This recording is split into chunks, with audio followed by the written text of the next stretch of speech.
Assalamualaikum warahmatullahi wabarakatuh. Selamat siang Ananda semua. Semoga Ananda berada dalam keadaan sehat walafiat dan tidak ada kurang satupun ya. Dan semoga Ananda semua bisa beraktivitas dengan penuh semangat ya dalam mata pelajaran Al-Quran hadis ya. Jadi pada hari ini ya saya akan menjelaskan tentang fenomena sebagai sumber ilmu pengetahuan, alam sebagai sumber ilmu pengetahuan. Nah, sebelumnya kita ajak nih Ananda semua kepada sebuah fenomena atau sebuah peristiwa. Nah, ketika kita melihat sebuah fenomena atau sebuah peristiwa, misalkan ya akhir-akhir ini yang sering kita dengar itu seperti Gunung Semeru erupsi gitu. Nah, itu kita bisa menjadi bahan pertimbangan bahwa itu semua adalah bukti kemahakuasaan Allah agar apa? Agar umatnya menjadi umat yang bertakwa. Ya, agar umatnya menjadi umat yang berpikir, agar umatnya bisa merenung, oh ini adalah tanda kekuasaan Allah. Nah, dia akan mikir ketika melihat sebuah peristiwa ya, ini misalkan kita lihat peristiwa bencana alam ya. Nah, ini bagi orang-orang yang beriman ini akan menganggap bahwa ini adalah ujian dari Allah Subhanahu wa taala.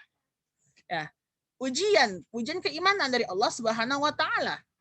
Nah, maka ada sebuah surat yang membahas tentang ini yaitu surah Al-Baqarah ayat 164. Nah, kita akan lihat surat Al-Baqarah ayat 164.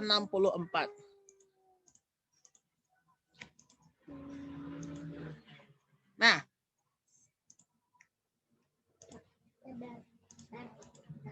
oke.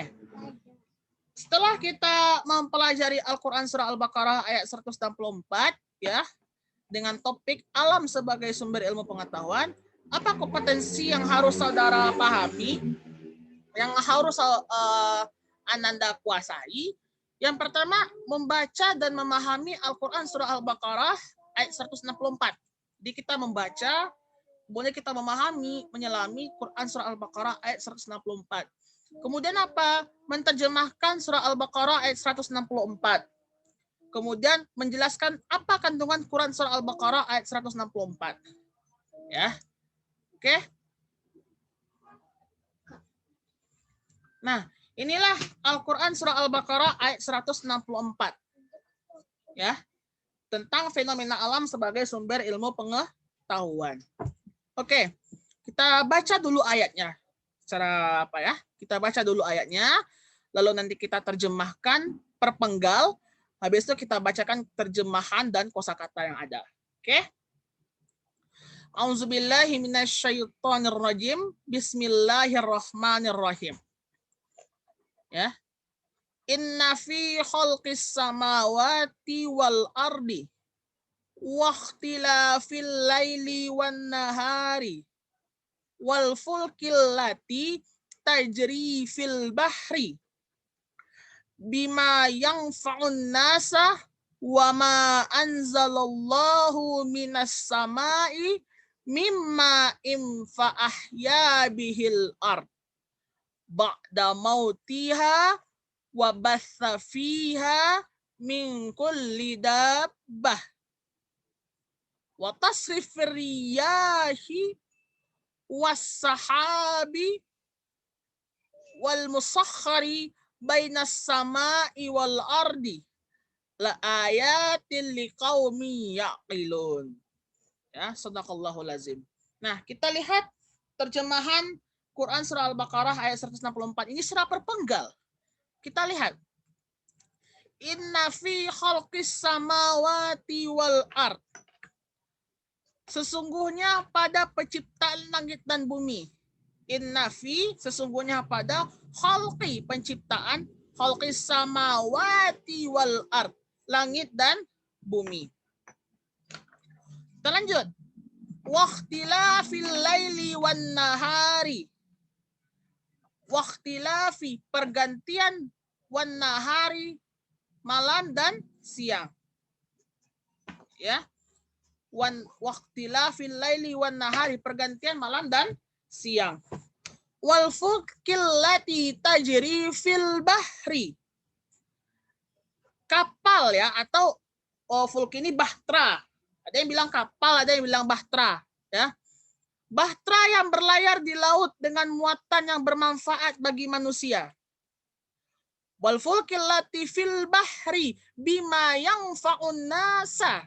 Yang fa'un nasa itu bermanfaat bagi manusia.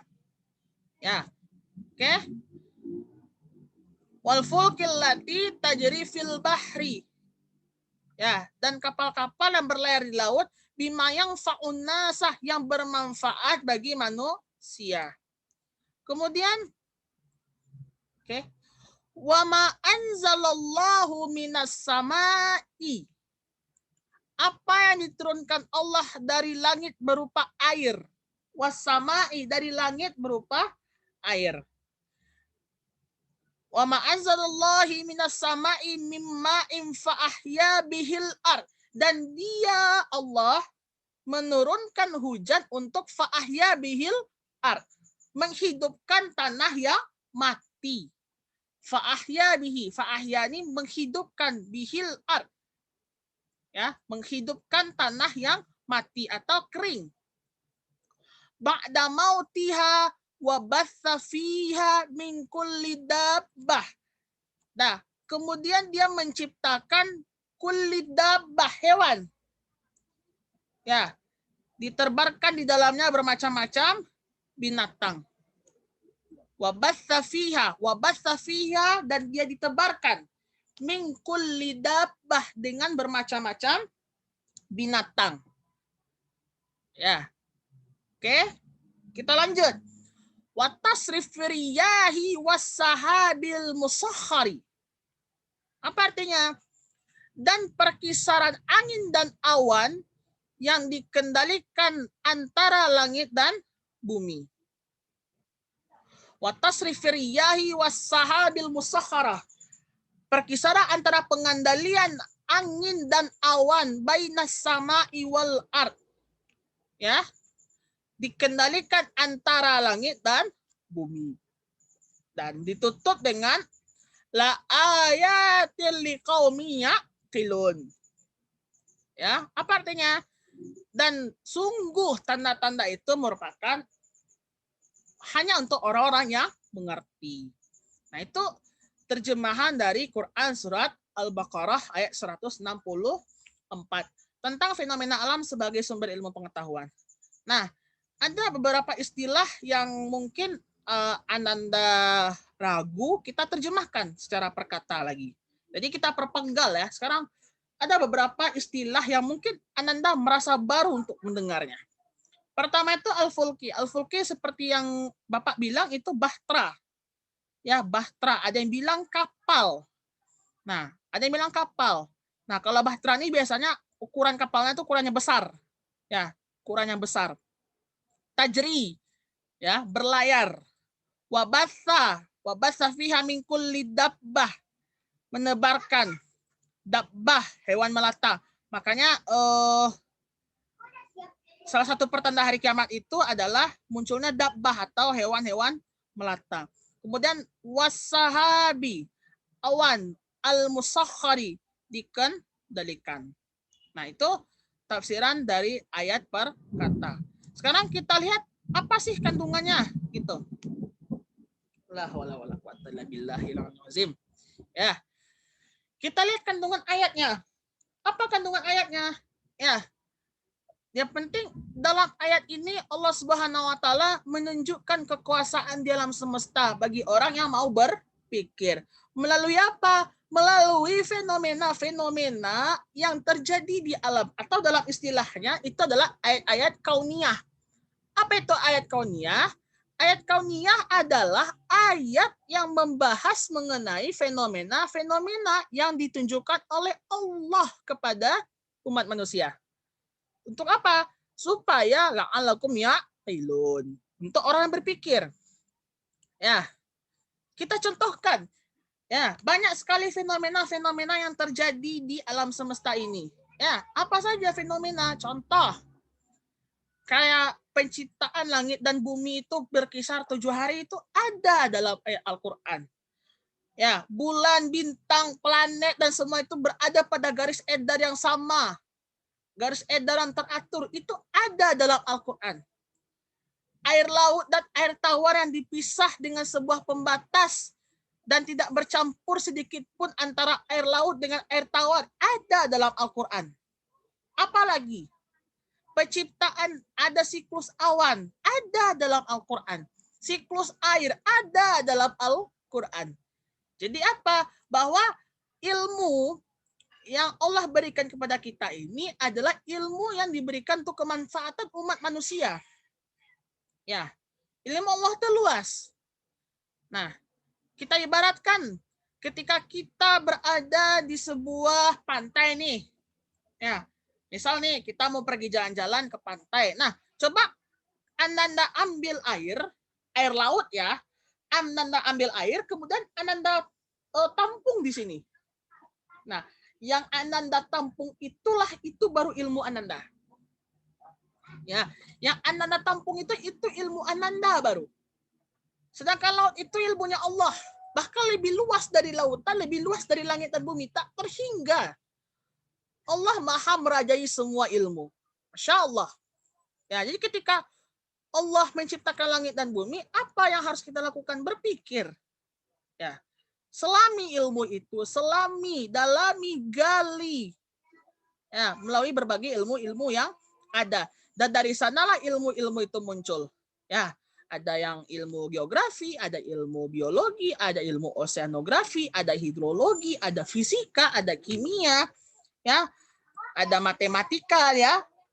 Nah, itu fenomena-fenomena yang terjadi yang Allah berikan kepada kita lalu kita kembangkan.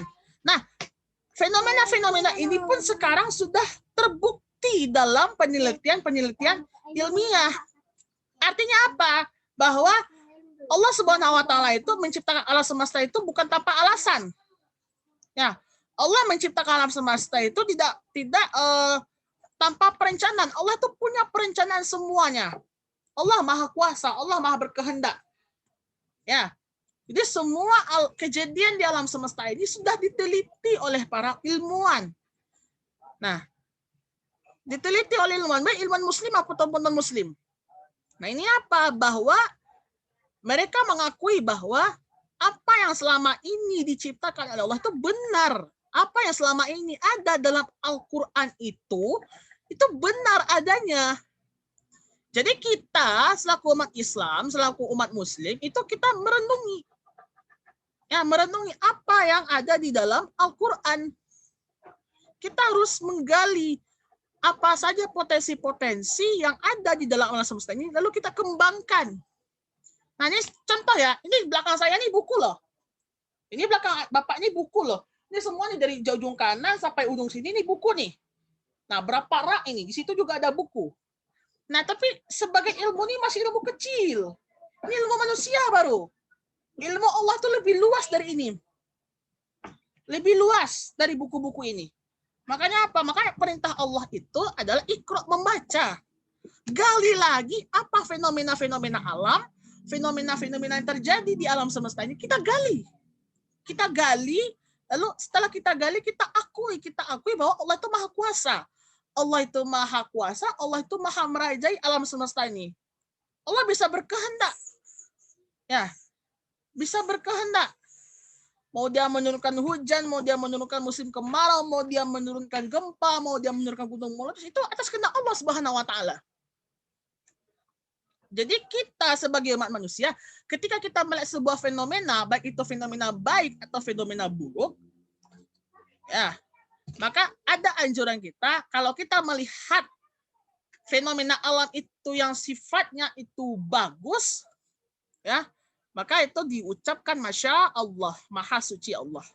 Sebagai bentuk kekaguman. Ya, kagum. Bangga dengan adanya kemahakuasaan Allah. Sebagai apa? Bentuk kita selaku umat muslim untuk memperkokoh keimanan kita kepada Allah Subhanahu wa taala. Nah, dan itu tidak akan terjadi kalau kitanya sendiri nggak mikir. Nah, kitanya sendiri yang nggak mau mikir, kita sendiri yang nggak mau merenungi apa aja fenomena yang terjadi di alam semesta ini. Ya. Tapi kalau orang yang beriman, orang yang bertakwa kepada Allah, mereka akan merenungi apa saja fenomena-fenomena alam ini. Mereka akan merenungi. Kita misalkan ketika kita melihat sebuah peristiwa yang saya sebut tadi, ya, Gunung Semeru erupsi, itu salah satu pertanda kemahakuasaan Allah. Nah, ketika Allah sudah menciptakan kemahakuasaannya, Allah telah menciptakan alam semestanya, Allah telah memberikan tanda-tanda kemahakuasaannya, maka kita sebagai umat muslim itu berpikir atas apa yang terjadi. Nah, bagi orang muslim ini menganggap bahwa apa yang terjadi di Semeru ini sebagai ujian. Nah, ini pertanda apa? Pertanda bahwa kita sedang berpikir, sedang merenung apa yang Allah berikan kepada kita. Supaya apa? Agar kualitas keimanan kita meningkat. Nah, itu salah satu dari kandungan ayat Quran surah Al-Baqarah ayat 164. Nah, ada satu pepatah Minang yang sangat legendaris dan ini saya suka. Ya, suka dan saya ini relevan dengan pembahasan kita. Apa? Alam takamang menjadi guru. Ini kalau kita pergi ke UNP, nah itu pintu gerbang masuknya itu adalah alam takamang menjadi guru. Kan itu semboyannya UNP yang sampai saat ini masih dipakai. Nah, gimana sih filosofinya gitu? Nah, ingat saya sebutkan tadi bahwa ini buku. Ini ilmu manusia ini masih dikit. Ilmu manusia ini, ilmu yang kita dapatkan, yang kita gali, itu masih sedikit. Ini masih ibaratnya buku-buku yang ada di sini itu pasti tampungannya air laut yang ada di tangan kita. Nah, tampungan air laut yang ada di tangan kita, itu dia. Nah, tugas kita apa? Ketika kita melihat sebuah fenomena, ketika kita melihat sebuah peristiwa, ketika kita melihat ada fenomena baik, ini fenomena alam, terutama ya. Nah, itu kita bisa menjadikan alam sebagai sumber ilmu pengetahuan. Ya, kita contohkan satu buah saja ya. Di Sumbar ini kan sering terjadi galodo. Nah, galodo ya kalau di wilayah-wilayah kayak Bukit Tinggi, wilayah kayak Padang Panjang, Tanda Datar itu sering galodo. Ya yang dari kaki lereng Marapi. Nah, itu salah satu tanda kemahakuasaan Allah Subhanahu wa taala. Agar apa? Manusia berpikir, galodo ini yang Allah berikan kepada kita ini datangnya dari mana? Nah, kita harus berpikir sampai ke sakit, ini datangnya dari mana? Apa sumbernya? Apa penyebabnya?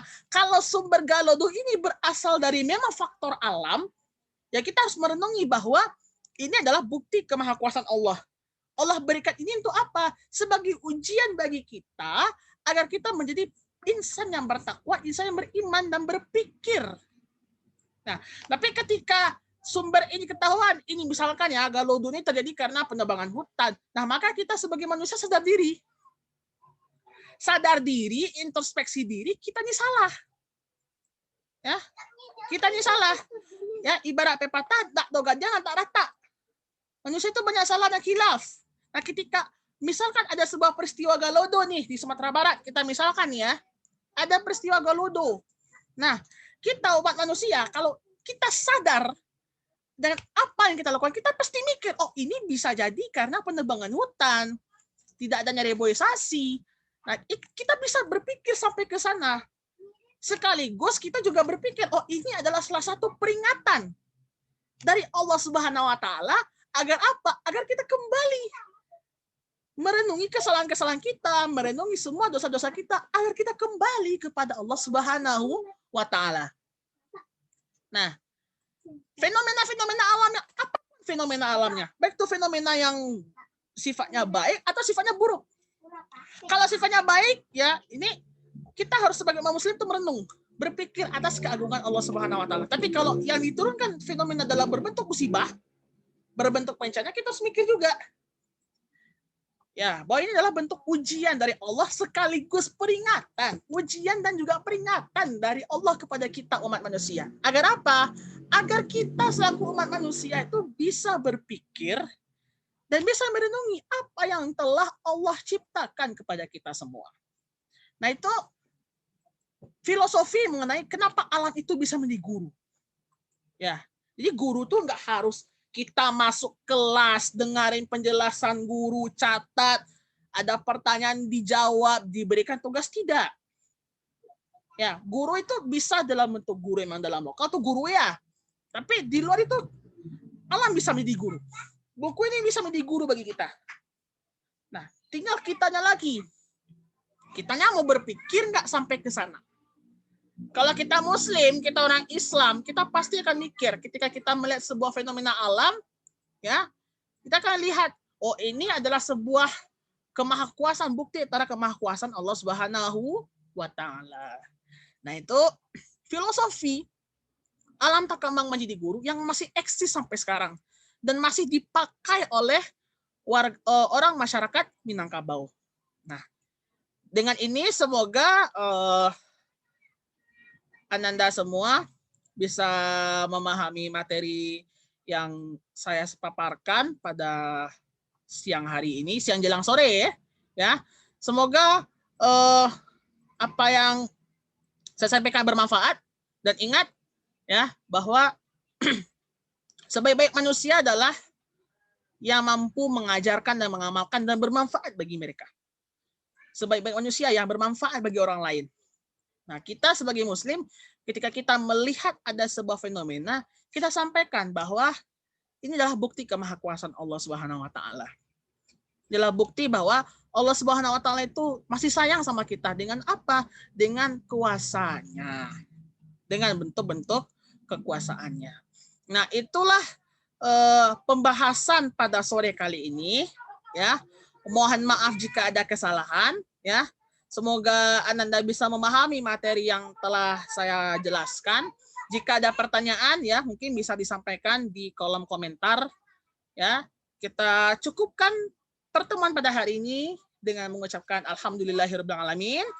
Wabillahi taufiq wal hidayah. Wassalamualaikum warahmatullahi wabarakatuh.